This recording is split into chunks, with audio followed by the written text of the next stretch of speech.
Alright guys, gals, and everything in between, it has been a long time since I've talked to you all about Sherlock, because, well, it takes forever for them to seem to make a season of this, let alone a special, so it does take a while for these things to be made, so yeah, I actually have not reviewed to you Series 3 yet, I promise you I'm getting you that, but in the meantime, The Abominable Bride just aired, so I want to talk about that.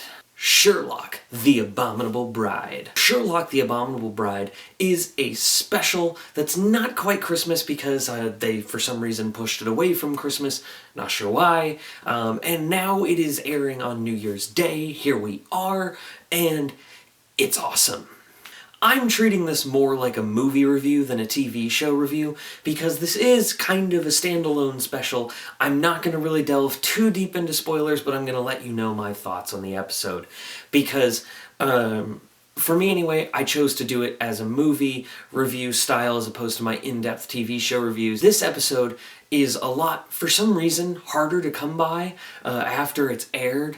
And I don't want people to be spoiled on it, so I'm just gonna lay it out here like a regular old review. Sherlock the Abominable Bride takes place in the 19th century when Sir Arthur Conan Doyle wrote the books. And it is a, I want to say, conventional story of Sherlock Holmes. This is an homage piece, is the best way to put it. Benedict Cumberbatch, Martin Freeman, the whole cast, Andrew Scott, they all come back as their respective roles, but in the 19th century, which is a really cool thing to see because in the books, Mycroft is kind of a fat, pompous character. So what do we see in here? We get a fat, pompous character. We get the mustache with Watson and his cool hat, and then Sherlock Holmes, he's pretty much the same one, although I'd say he's definitely channeling a bit of the adventures of Sherlock Holmes' Jeremy Brett Holmes interpretation. We, of course, get Andrew Scott as Moriarty, basically the same Moriarty as he was before, but there's a reason for that. This episode is just so clever. Well, it's not even really an episode, but this special is just so clever because it interweaves two different story arcs that technically have no relevance, and at first you're just sucked into the world because it's Sherlock just in a different time period, which means I have more hope for my Sherlock Holmes in the 22nd century adaptation. This episode, you know, Sherlock I've always praised for its editing and cinematography. This one absolutely is bar none probably the best cinematography that they've done so far on this show.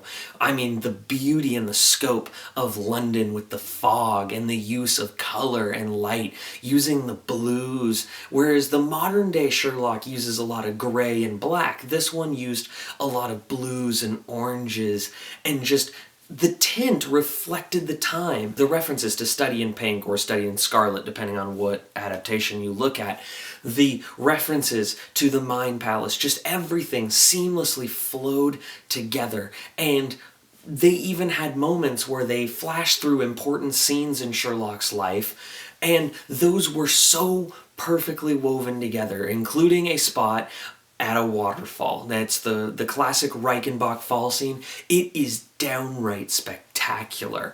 This episode is just, the best way I would put it to people is this episode is Sherlock Holmes meets Inception. The overall story with The Bride I really liked as well because The Bride, it had this sort of Crimson Peak type feel, and also it messed with, ooh, what is real, what is not. Once you realize the confines that we're in with this story, it really messes with your head, so you don't know what's real and what's not. It really just messes with the whole life of the episode, and it was great that way because every time you're watching a scene, you're dissecting it like Sherlock Holmes would. There's also a sign language segment, by the way, and as someone who used to do a lot of sign language, that was a pretty amazing scene. The comedy is there. The action is there. I loved this episode, and it delved a lot more into Sherlock Holmes's mind, where you can see that we're getting a more vulnerable Sherlock Holmes over time,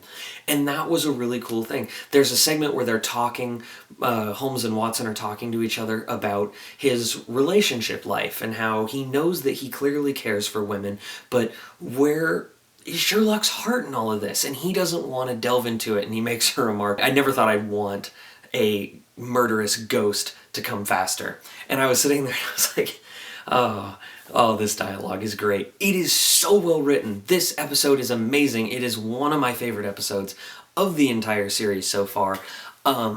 I just absolutely love this. And if this is a Christmas movie or a New Year's movie, I don't even know what, but it's something that I would happily watch every single year. This is absolutely great. They use camera movements and everything just to their advantage. They know that people who appreciate art appreciate Sherlock. I must say, I'm a huge fan of this episode. Go out and find a way to watch it. It's a masterpiece. Alright guys, gals, and everything in between, what did you think of Sherlock, the Abominable Bride? Do you guys want to see more Victorian era specials? I personally do. Also, as you guys know, I'm a huge Sherlock fan. I actually do a series of my own called Holmes University on my short film channel, Monster Productions 27. I'm a huge fan. I make my own Sherlock Holmes series. That's how big of a fan I am. So if you want to see some cool stuff, go check it out. We do it for like -$7 budget, but we make it work. Don't forget to like and subscribe. Got plenty more videos coming to you, including my top 10 films of 2015.